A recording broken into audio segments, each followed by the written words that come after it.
Surmonter la peur pour suivre une vibration. Enregistrement produit pour le mois de juin de l'année 2022. Donc, surmonter la peur pour être capable d'aller dans le sens de la mise en vibration qu'on peut connaître, c'est fondamental. Mais c'est pas évident à faire. Et c'est sûr que c'est un défi pour plein de personnes, parce que d'être en contact avec l'esprit, connaître des mises en vibration, c'est une chose, mais d'agir en conséquence, c'en est une autre. Parce que ça peut nous amener dans des situations qui peuvent, nous exposer à connaître de la peur, de l'insécurité psychologique. Donc, faire des mouvements qui vont pas nécessairement dans le sens de nos croyances, de nos préjugés, de notre désir d'être en contrôle. C'est pas évident. C'est pas du tout évident. Dans mon cas, je peux parler un petit peu de mon expérience, parce que l'une des fonctions de mes enregistrements, c'est de faire de l'autothérapie en relation avec certains principes de la conscience que j'ai intégrés. L'un des principes, naturellement, que j'ai intégrés, puis ça peut être le cas pour plusieurs personnes qui écoutent l'enregistrement, c'est d'être capable d'aller au-delà de la peur pour suivre la vibration, ce qui est pas évident. Ça fait des années que j'œuvre dans l'optique d'intégrer davantage ce principe-là. Mais je vous dirais qu'en tant qu'ego, il m'arrive encore d'avoir des résistances. Mais ce qui peut être intéressant, c'est d'explorer vibratoirement, puis de faire l'étude du rapport à l'événement dans l'optique de l'intégration du principe. Puis ça peut se faire à plusieurs niveaux. Parce que derrière cette question-là, de surmonter la peur pour agir en fonction de vibration, c'est la primauté qu'on donne à la conscience versus à l'astral dans notre vie là, qui est sous-entendu. Parce que derrière la peur, il y a l'astral, puis derrière l'esprit, il y a la mise en vibration. Donc, est-ce que l'être humain est affilié psychiquement à l'esprit ou à l'astral, ou il fait le yo-yo? C'est un petit peu un mélange entre les deux, pour ce qui est le cas d'être transitif. Et puis, dans mon cas, je vous dirais que j'ai eu à surmonter certaines peurs dans les derniers mois. En fait, j'ai été de l'avant avec le projet d'avoir un enfant là, avec ma compagne que j'avais mis sur la glace, en fait, depuis plusieurs années. Il y avait été question qu'on voulait avoir des enfants et puis on n'allait pas de l'avant avec le projet. En fait, c'était moi qui avait peur. Peur de la société dans laquelle on allait mettre au monde des enfants, peur de la situation qui pourrait se dégrader au niveau social. Bien entendu, j'ai écouté plusieurs enregistrements là, de personnes qui parlent qu'on est en fin de cycle, un peu comme la fin de la civilisation de l'Atlantide, c'est-à-dire une situation dans laquelle on va assister à la fin d'une période avec une certaine aisance financière et ainsi de suite pour connaître une forme de déclin. Donc, tout ça m'a amené à avoir certaines peurs. Ensuite, il y a... quand on était de l'avant avec le projet, en fait, c'était au mois de janvier, alors qu'on était en pleine crise associée au virus. Donc, en janvier 2022, ici au Québec... si je pense d'ailleurs, la fête du jour de l'an, donc le gouvernement a demandé aux gens de pas se rassembler pour fêter le jour de l'an, d'éviter les rassemblements. Ensuite, il y avait toutes sortes de mesures de contrôle, qui restreignaient les droits et libertés depuis 2 ans, avec la mise en place, entre autres, du passeport lié à l'injection. Et puis, n'étant pas injecté, j'avais pas le droit là, d'aller dans différents lieux. Et puis, ça, c'était la situation dans laquelle, en dépit de la situation adverse au niveau social, eh bien, on a décidé d'aller de l'avant avec le projet d'avoir des enfants et puis tomber enceinte là, au mois de mars. Quelques mois se sont écoulés. Il y a au moins 3 mois qu'elle a fait. Elle a fait une première échographie et l'enfant est viable. Donc, c'est quand même des bonnes nouvelles. Donc, c'est ça. J'ai été de l'avant avec elle avec le projet. C'est sûr que, bon, elle n'a pas encore accouché. Là, on va voir qu'est-ce qui va arriver. Mais le point par rapport à ma situation, c'est que depuis des années, en fait, j'ai été mis en vibration pour avoir des enfants avec elle. Mais il y avait tout le temps une raison. J'ai un côté perfectionniste et ça m'amenait à retarder le projet en disant ah ben là et la situation est pas parfaite au niveau individuel. Ensuite, il y avait toujours des éléments qui m'amenaient à remettre à plus tard, à faire preuve de procrastination. Pourquoi? Ben parce que j'avais peur. J'avais peur de pas être un bon parent, j'avais peur par la suite de pas être assez mature, j'avais peur que la situation sociale se dégrade et que l'enfant en écope. J'avais peur de ci, j'avais peur de ça. Et la peur était un frein au passage à l'action. Et puis, ce qui est arrivé au mois de janvier, alors que ça fait des années là, que j'étais dans la peur. D'ailleurs, j'avais fait un enregistrement là, vers l'année 2012 en compagnie de Daniel Ménard où j'abordais la question par rapport à la période présente qui est décrite par plusieurs comme étant une période de fin de cycle. J'avais posé la question à savoir est-ce que c'était une période qui est propice là, pour avoir des enfants. En tout cas, j'avais une discussion qui allait dans ce sens-là. Là, c'est sûr que ça date de plusieurs années. Là, je me rappelle pas tous les détails. Mais dans le fond, lui ce qu'il me disait, ben c'est sûr que si la vibration va de l'avant, là, c'est comme ça va dire, ben là, laisse pas la peur t'empêcher, parce que sans ça, tu donnes préséance à l'astral sur ta conscience. Ben oui, c'est sûr que c'est ça qui est le principe derrière, mais de l'actualiser, c'est pas évident. Et là, ce qui est arrivé, c'est qu'au mois de janvier, j'étais un petit peu, puis ma compagne aussi, au pied du mur, dans le sens que les années passent. Quand on a fin de la vingtaine, début trentaine, bon, on a encore des années qu'on peut être fertile. Là, on était rendu à 40 ans, sur le bord d'avoir 41 ans. Là, c'est sûr que il était un petit peu minuit moins 5 dans l'optique d'actualiser le projet d'avoir des enfants, parce que c'est sûr qu'à mesure qu'on avance en âge, le risque qu'il y ait des problèmes liés à la grossesse augmente. Ainsi de suite, là. Donc, ça peut être plus problématique, mais on a la vibration d'aller de l'avant avec le projet. Et puis, j'ai vécu de l'hésitation. Moi, je suis Verseau ascendant Balance, puis mon côté Balance, il y a un côté ambivalent. Donc, ça fait des années que je vis une forme d'ambivalence. Pour être transparent avec vous, ben c'est sûr que je regarde qu'est-ce qui se passe au niveau social, au niveau économique, au niveau problème de pollution, qu'on connaît la Terre et qui sont quand même importants, avec plein de produits chimiques toxiques qui sont relâchés dans l'environnement, et ainsi de suite. Donc, j'avais plein de craintes. Il y avait le fait aussi que ma compagne avait été injectée 2 doses. Donc, par rapport à la substance pour faire face au virus qui a défrayé la manchette abondamment là, en 2020. Donc, c'est sûr que c'était de voir l'impact que ça va avoir aussi sur l'enfant à naître et ainsi de suite, là. Donc, mais ça me dit intérieurement d'aller en dépit de tout ça. Puis la situation est très tendue. Là, aujourd'hui, c'est un petit peu plus détendu au Québec au mois de juin 2022 parce que le port du masque n'est plus obligatoire. Les gens n'ont plus besoin de faire preuve de distanciation sociale. Il n'y a plus de passeport. Mais je suis quand même lucide à savoir que ces mesures-là peuvent facilement revenir s'il est question là, d'une autre vague là, associée au virus ou un autre virus là, pour l'automne et ainsi de suite.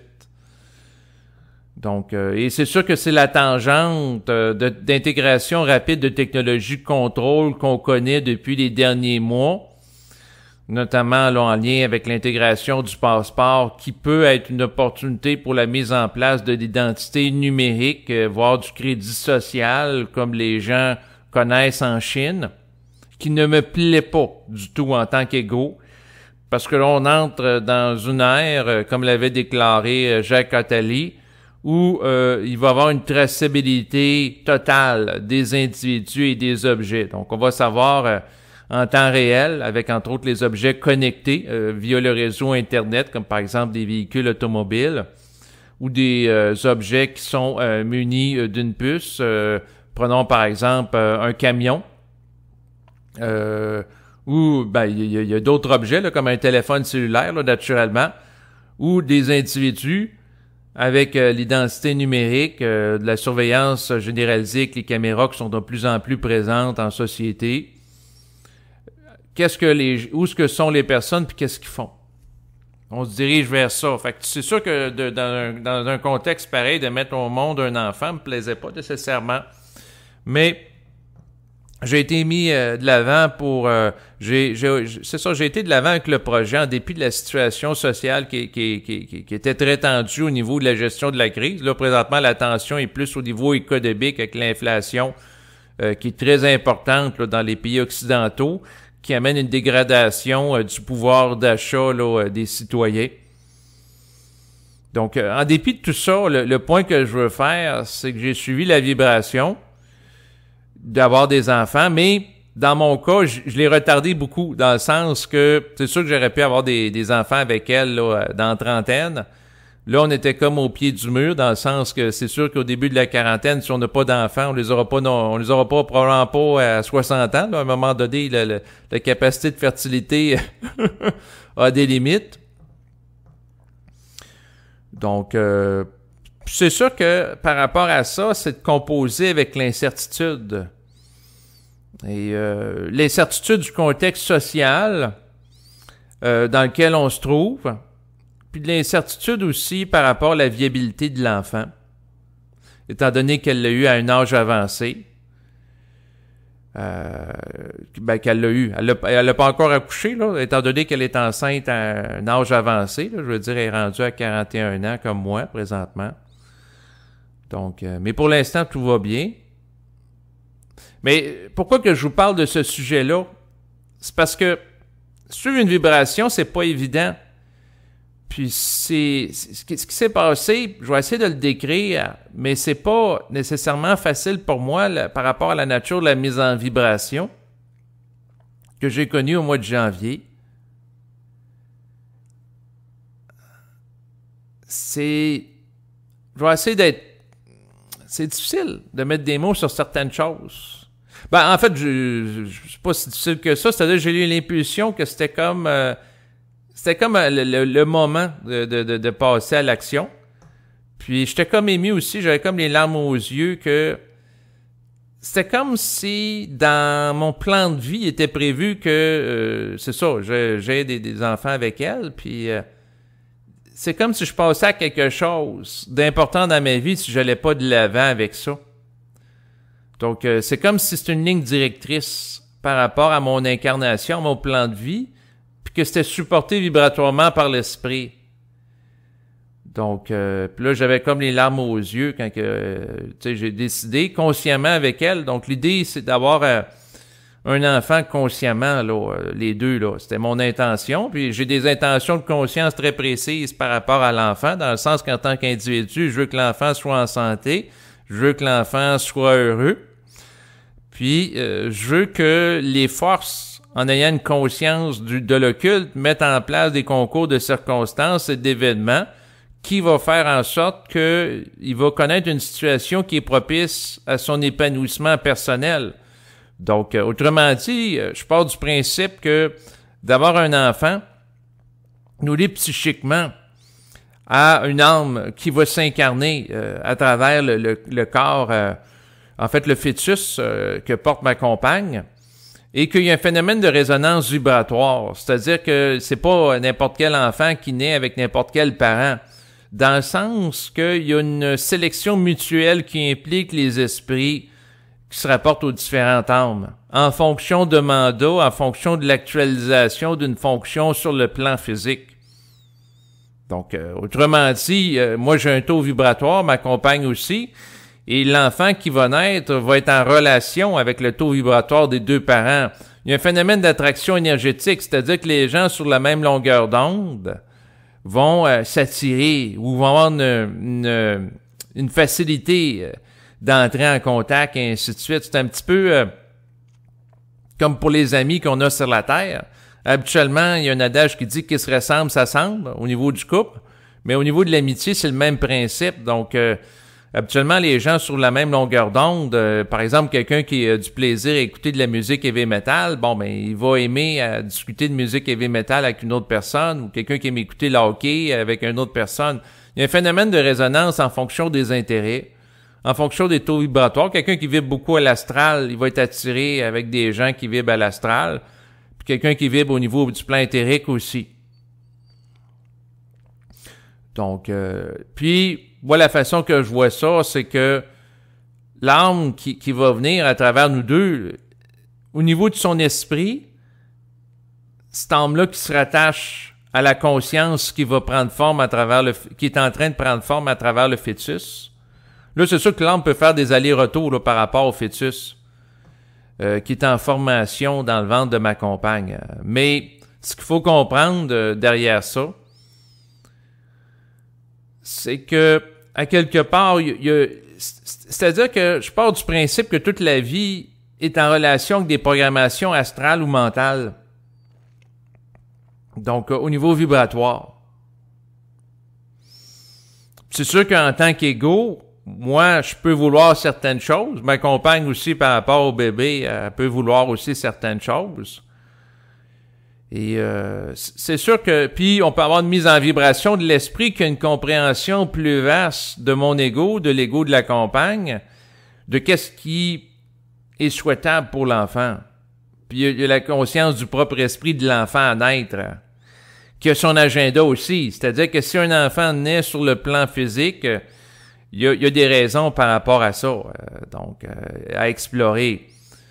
C'est sûr qu'en tant qu'ego, moi, je souhaite avoir une vie avec l'enfant s'il naît. Tu sais, il faut toujours être conditionnel, je vais rien prendre pour acquis. Entre autres, si le fait qu'il est injecté en lien avec une substance par rapport à un virus, donc par rapport à une substance expérimentale, va avoir un impact sur la naissance du bébé. On verra bien, sur son développement, ainsi de suite. C'est sûr que je pourrais en faire un enregistrement un peu plus tard là, pour parler là, par rapport à ça. Mais je fais des observations en lien avec la crise sanitaire. Comme par exemple, j'ai une grand-mère âgée de 98 ans qui a attrapé le virus dont il est question dans les médias de masse là, depuis le début de l'année 2020. Et puis, elle n'était pas injectée. Puis, elle a passé au travers. Elle est toujours vivante. D'ailleurs, j'ai eu récemment avec elle une conversation téléphonique. Donc, c'est sûr que dans son cas, elle est atteinte du cancer du poumon, mais c'est un développement qui est lent. Probablement, ce qui est arrivé, c'est qu'elle, dans le fond, son mari, auquel elle a été exposée, fumait la cigarette. Il y a quelques décennies de fumer la cigarette, c'était en vogue, c'était à la mode. Et puis, comme elle vivait avec lui, puis elle était exposée à lui qui fumait la cigarette, c'est peut-être l'incidence de l'exposition à de la fumée secondaire qui l'a amené à développer un cancer du poumon, un peu comme des serveuses de restaurant. Autrefois, je regarde ça avec le recul et je trouve ça absolument abominable. C'est-à-dire qu'il y avait des personnes qui ne fumaient pas elles-mêmes, mais comme elles étaient exposées aux fumées secondaires des clients de restaurants, de bars, alors qu'il était permis de fumer dans ces lieux publics, eh bien, ces personnes-là ont développé des problèmes de santé. Dans certains cas, il y en a qui ont été atteints de cancer du poumon. Donc, c'est extrêmement déplorable et les gens avaient de la difficulté à mettre leurs limites aussi. Les gens cherchaient à plaire aux clients. Donc, tout ça est un contexte propice à ce que les gens subissent physiquement des inconvénients de l'exposition à la fumée. Il y a beaucoup de personnes qui ont souffert de ça. Aujourd'hui, quand on parle entre autres du fait que dans le temps de Bernard de Montréal, qui donnait des conférences en lien avec la conscience supramentale des années 80, que les gens pouvaient fumer dans les salles de conférences, et lui-même fumait d'ailleurs la cigarette. Il y a des gens qui peuvent entendre parler de ça et dire que c'est une aberration. Des gens qui se réunissaient pour entendre parler de conscience, puis même le conférencier qui en parlait, qui fume la cigarette, c'est sûr que quand il y a des gens qui peuvent regarder ça d'une perspective moraliste et dire, ben là, c'est une aberration, mais c'était une autre époque, et autre époque, autre mœurs. Mais là, c'est sûr que ma grand-mère avait des problèmes pulmonaires, donc elle a eu à avoir de l'oxygène qui lui est cheminé là, à partir de tuyaux au nez, là, donc en lien que lorsqu'elle a eu attrapé le virus, elle a eu des difficultés respiratoires importantes, qui a fait qu'elle a été branchée à une bouteille à oxygène temporairement. Là, aujourd'hui, c'est plus le cas, étant donné que sa capacité momentanée sur le plan pulmonaire était dégradée. Là. Donc, au lieu que ses poumons fonctionnent à 100%, je pense que c'était 90% ou 93%, mais en tout cas, c'était quand même proche du 100, là, mais c'était pas optimal. Et pour compenser ça, bien, elle était branchée sur une bonbonne là, oxygène, là, mais c'était temporaire. Donc, elle a passé à travers le virus et je fais des observations.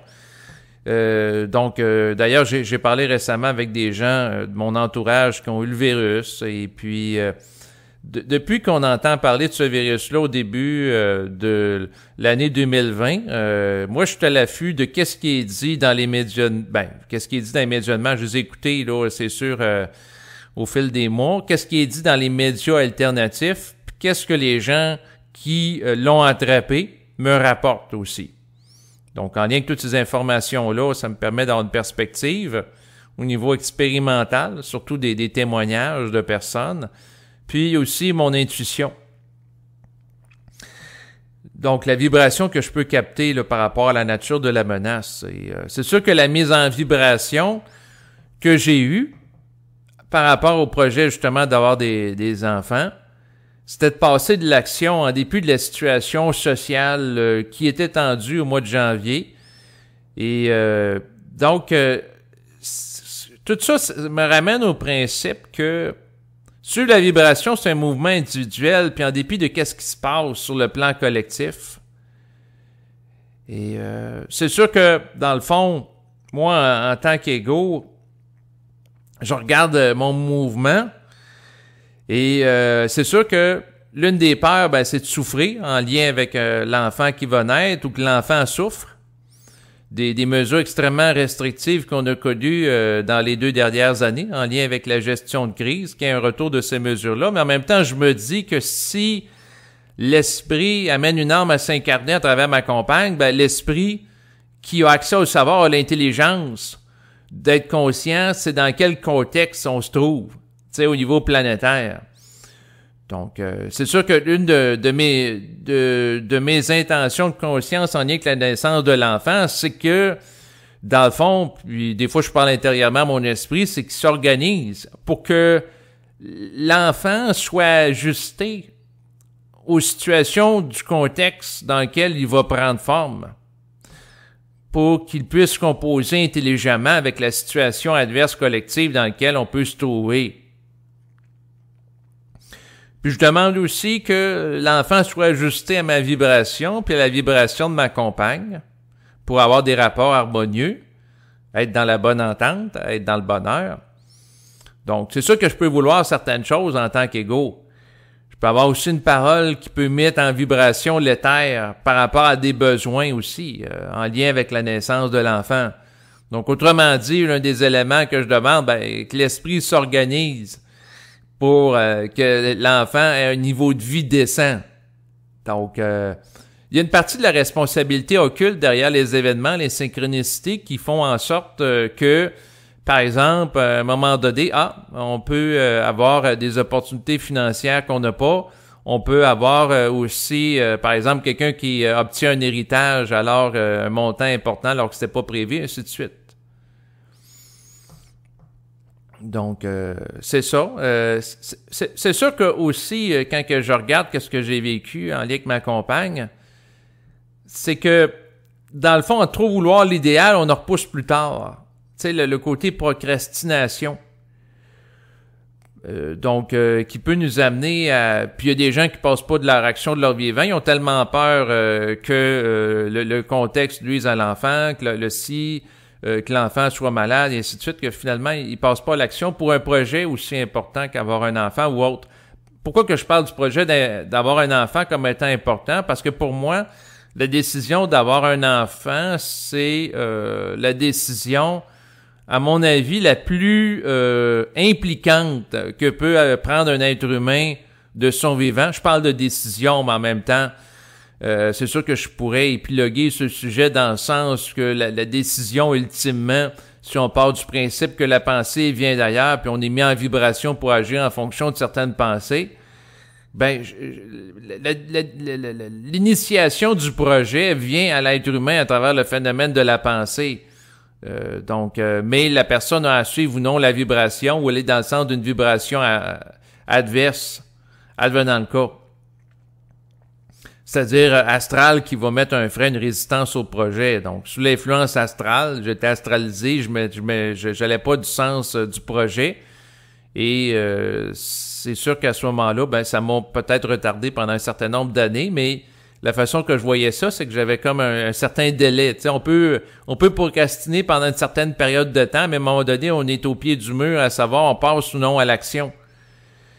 Dans le sens que la personne peut dire « Ah, je sais pas si je vais pas en voyage », mais à un moment donné, quand on est la veille du moment de partir en voyage, ou le matin même, où on est censé de la journée que là, il faut donner une décision qu'on accompagne des gens pour partir en voyage, à un moment donné, on n'a pas le choix.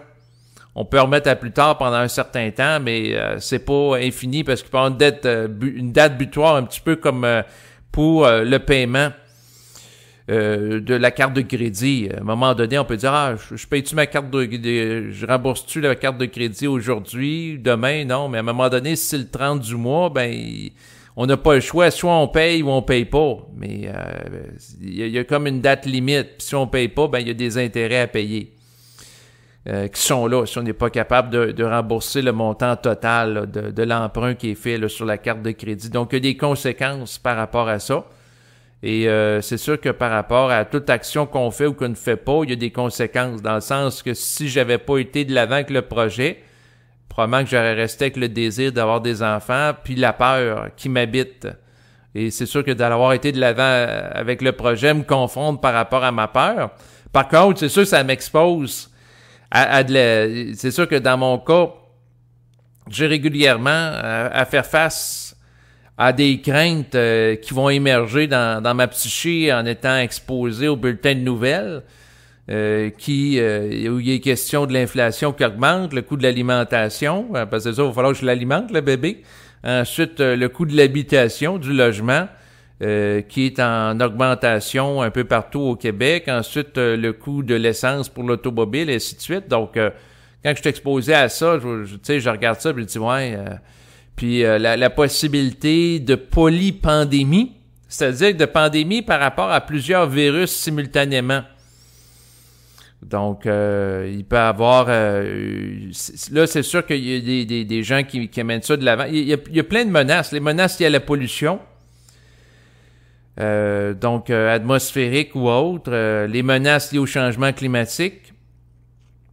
Les menaces aussi liées à la fin d'une civilisation qui a une prospérité relative par rapport à l'accès facile au carburant, à l'énergie. Et là, avec les années, ça deviendra de plus en plus complexe où il va falloir aller creuser de plus en plus loin sous la terre ou sous les mers pour avoir accès à du pétrole. Donc, l'énergie abondante à bon marché, selon certains penseurs que je voyais sur Internet, c'est fini, à moins qu'il y ait l'apparition ou le développement de nouveaux procédés technologiques. Peut-être qu'à un moment donné, il sera question de l'énergie libre et que les gens en auront accès, mais ça, c'est un autre dossier. Mais bref, par rapport à toutes ces pensées-là, je suis obligé tout le temps de les contester ou de les tasser pour retrouver la paix du mental. Et c'est sûr que, dans le fond, de vivre l'expérience m'a permis de confronter la peur. Bon, j'en parle aujourd'hui. Pourquoi? Ben, j'attendais au moins que 3 mois de la grossesse de ma compagne soit faite pour que le bébé soit considéré comme étant viable, qu'elle ait des bonnes chances d'accoucher. Là, j'en parle, puis c'est sûr que c'est intéressant d'explorer. Puis là, je suis dans des jeux de réflexion, à savoir, est-ce que l'enfant va nous acheminer psychiquement... Ben, l'enfant, c'est-à-dire l'esprit relatif à l'enfant qui va naître, va nous acheminer psychiquement le nom qu'il a à avoir. Donc, est-ce qu'on va être mis en vibration à un moment donné, puis il y a le nom qui va apparaître dans notre mental ou en rêve par rapport à l'enfant. C'est sûr qu'on a des discussions par rapport au nom de l'enfant à naître. Donc, on peut passer du temps là-dessus, tu sais, on peut s'amuser, tu sais, c'est un petit peu comme un jeu, ça change les idées. Ah, j'ai la vibration que ce soit tel nom ou tel nom. Ensuite, c'est sûr que l'enfant qui va naître, ma curiosité, c'est de voir sa programmation. Ça, c'est en tant qu'ego, mais au niveau de l'esprit, au niveau de la gestion du rapport à un enfant à naître par rapport à l'esprit, c'est très simple. C'est de suivre la vibration puis de pas réfléchir. Mais c'est très facile de réfléchir en lien avec le contexte dans lequel on peut se projeter dans quelques mois, ça va ressembler à la société. Ou c'est quoi va être sa vie, et ainsi de suite. Puis, dans le fond, par rapport à tout ça, suivre la vibration, surmonter la peur, c'est d'être capable de s'engager dans certains cas dans des mouvements à contresens par rapport à une tangente sociale. Si on voit que la société entre dans des crises de plus en plus importantes à plusieurs niveaux, puis on a la vibration d'aller de l'avant avec un projet, ben c'est de le faire pareil. Mais c'est sûr que l'affaire vibratoire, c'est pas évident à aborder parce que il y a des gens qui vont avoir des enfants parce qu'ils ont peur d'être seuls. Ce qui n'est pas une motivation. La motivation devrait être d'avoir des enfants pour suivre la vibration de l'esprit.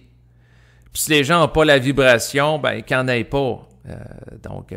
Puis chaque chose en son temps aussi, dans le sens que moi, je vais me libérer de l'astral il y a quelques années parce que je n'étais pas prêt à avoir des enfants. Je n'étais pas assez mature psychiquement. Là, mon ego est un peu plus ajusté aujourd'hui.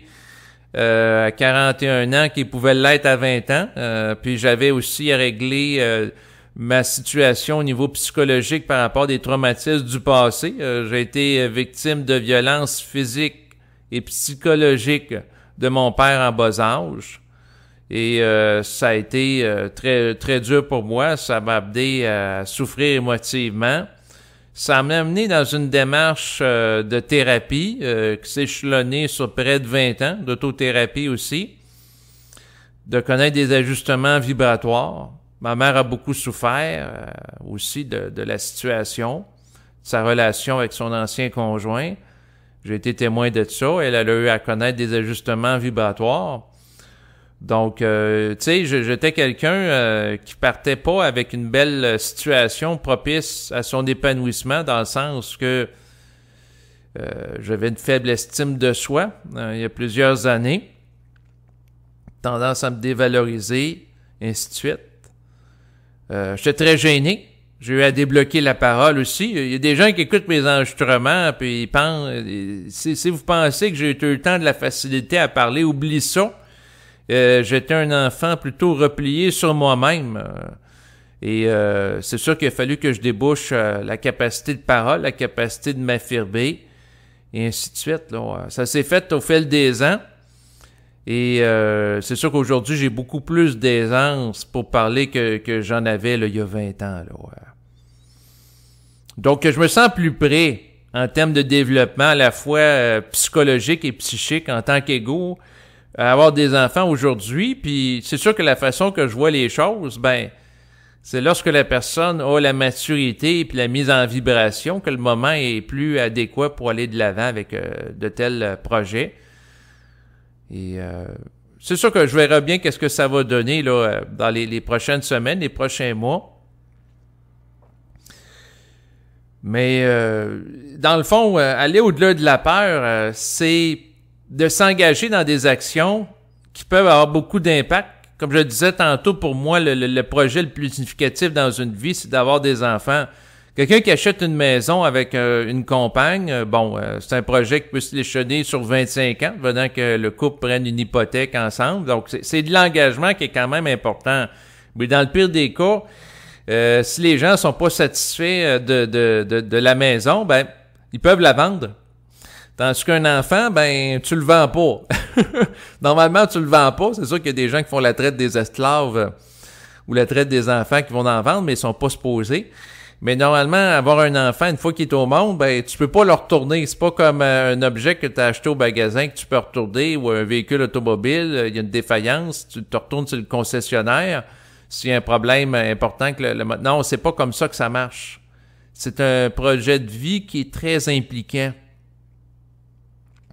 Et ce qui me créait du stress, c'est sûr, c'était dans le fond de m'engager ou non dans le projet, parce que pour moi, c'est irréversible. C'est-à-dire que lorsque l'enfant sera s'il naît, c'est toujours conditionnel, parce qu'il faut jamais rien prendre pour acquis.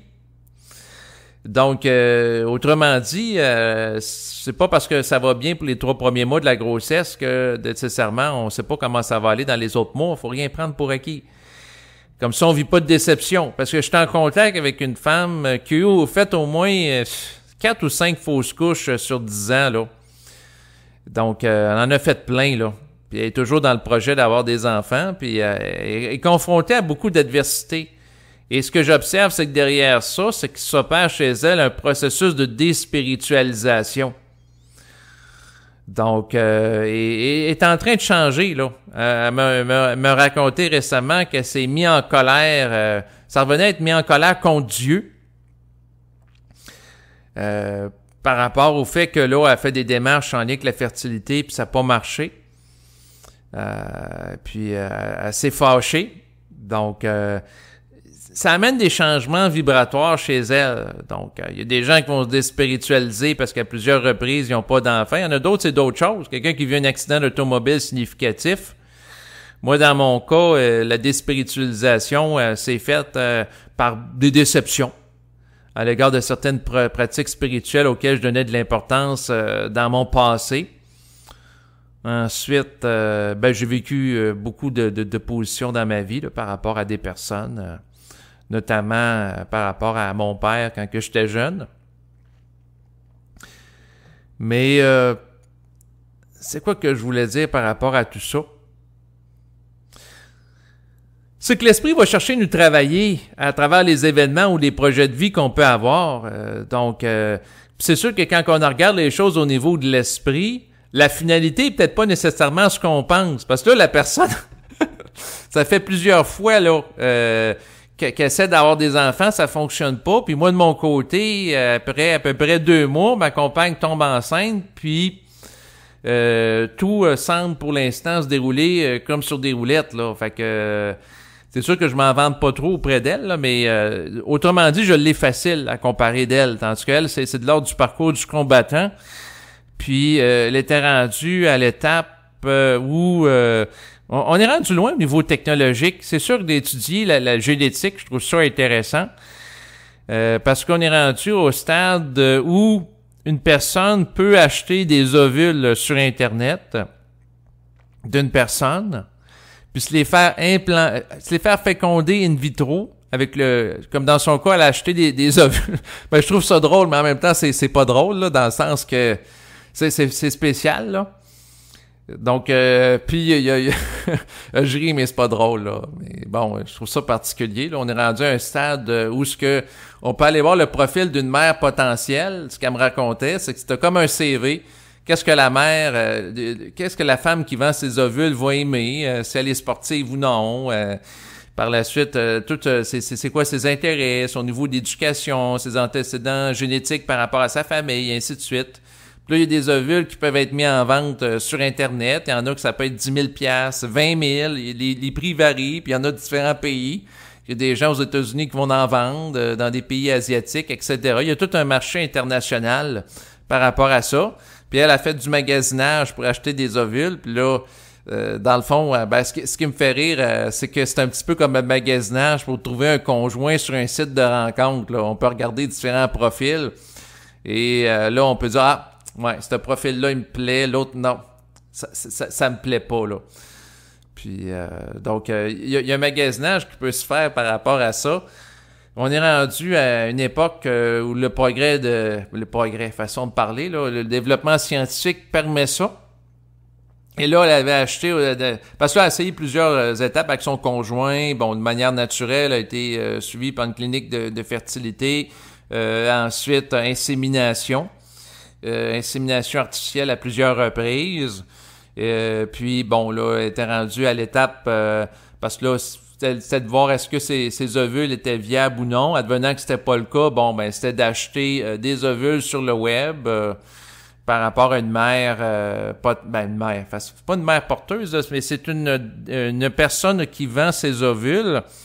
Puis là, elle en avait acheté un lot de 6.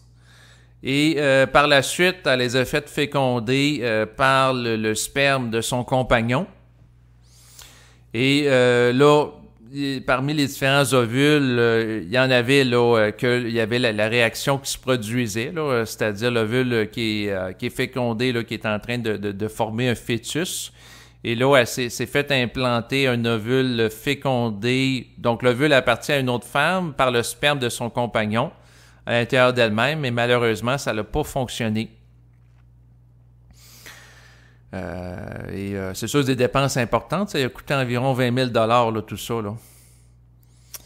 Et puis, c'est ça, ça a créé des déceptions. Puis là, elle monte en intensité. Puis au fil des ans, ben, je l'observe changer.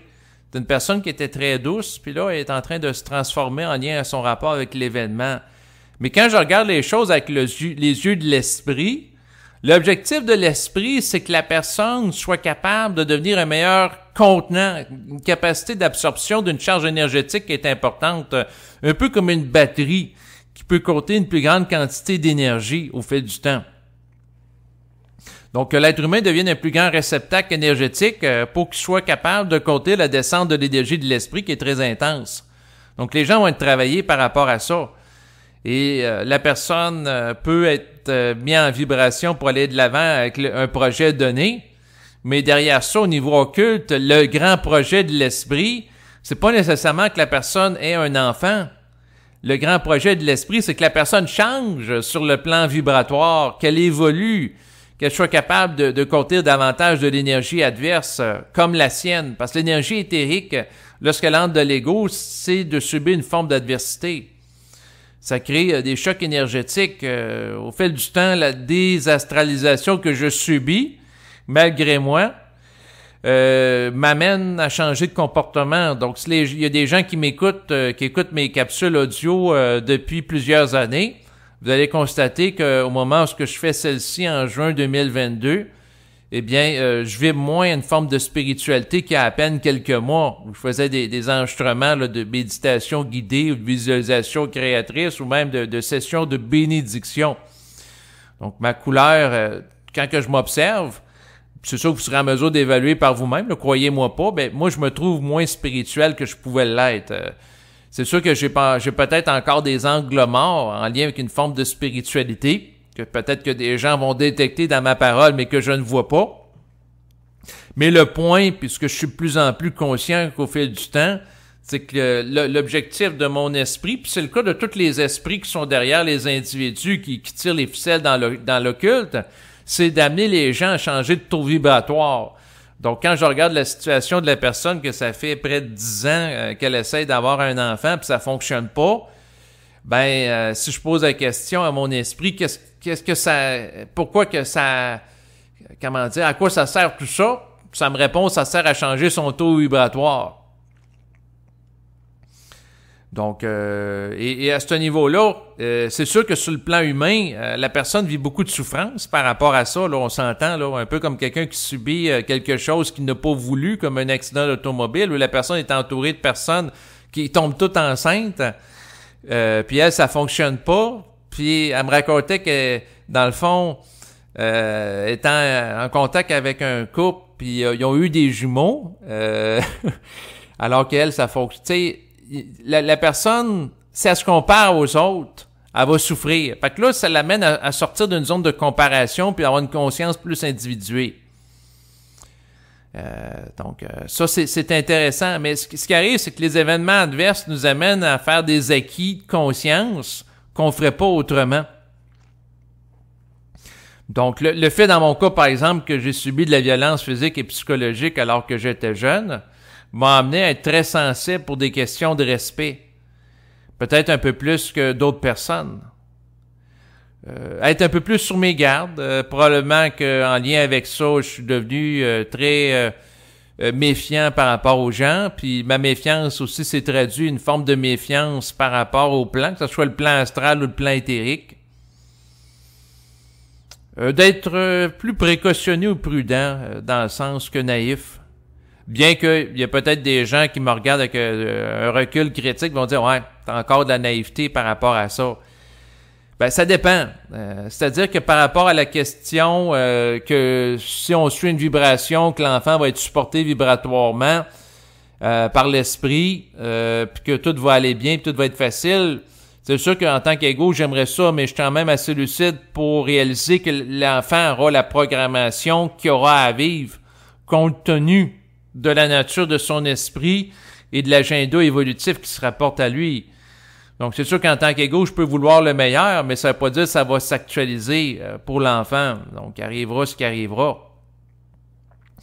Moi, ma responsabilité par rapport à tout ça, c'est d'agir avec intelligence puis suivre la vibration lorsqu'elle est là, tout simplement. Et si l'esprit de l'enfant, à naître, crée des oppositions par rapport à lui, éventuellement, lorsqu'il sera né, ben là, il y aura toujours la question de la responsabilité occulte derrière son vécu expérientiel qui peut être abordée. Mais là, la responsabilité occulte, j'ai fait un enregistrement récemment là, par rapport à ça là, sur YouTube. Donc, si vous voulez savoir à quoi que je fais référence, j'en ai parlé abondamment là, par rapport à ça. Mais je vais conclure l'enregistrement présent, parce que ça fait quand même un bon bout de temps que je parle, en vous mentionnant que, à quelque part, agir en fonction de la vibration, c'est l'au-delà de la peur. C'est sûr que les gens vont dire, ben là, c'est un principe qui est très simple. Il y a plein de monde qui ont parlé de ça, mais c'est pas évident à intégrer et d'agir en conséquence. Et puis même quand on agit en conséquence, ben on peut être pris avec des jeux de réflexion. Dans le sens qu'une fois que ma compagne est enceinte, puis on a agi de l'avant pour, dans le fond, qu'elle puisse tomber enceinte, ben l'autre étape, ben c'est qu'une fois qu'elle est enceinte, c'est l'insécurité psychologique qu'on peut avoir par rapport au devenir de l'enfant auquel on est exposé. Puis une fois que l'enfant va accoucher, on peut être encore exposé à des formes pensées qui peuvent nous amener à vivre de l'insécurité. Puis si on n'aurait pas été de l'avant avec l'enfant, ben on peut vivre une forme d'insécurité à savoir est-ce qu'on passe à côté de quelque chose d'important dans notre vie, puis de se sentir pas bien. En fait, on peut se sentir pas bien avec n'importe quoi. Tu sais, que la personne ait un enfant ou qu'elle n'ait pas d'enfant, elle peut souffrir dans sa réflexion. D'ailleurs, à un moment donné, j'ai parlé avec une dame qui était au début de la soixantaine, puis elle regrettait de ne pas avoir eu d'enfant. Donc, j'y ai parlé il y a plusieurs semaines. Et elle regrettait de ne pas avoir été de l'avant avec le projet, puis elle me disait, ben, il me semble que ça me manque. Donc, elle me parlait de ça, puis que, tu sais, elle voyait les années qui passent, et ainsi de suite, puis ça l'amenait à vivre une forme de solitude. Et ça, c'est son expérience à elle. Et c'est elle qu'elle a à voir si elle avait à aller de l'avant ou non avec le projet, mais une fois que le passé est passé, comme on dit, ça sert à rien d'y réfléchir. Donc, elle a juste à se concentrer. Ben, facile à dire, hein, de dire, t'as juste à te concentrer sur le moment présent parce que tu peux pas changer le passé. Mais en réalité, chaque personne vit en fonction de programmation, puis une fois que la fenêtre, entre guillemets, d'opportunité pour aller de l'avant ou donc un projet est faite, la personne a à contenir qu'est-ce qui a été fait ou non, puis c'est tout.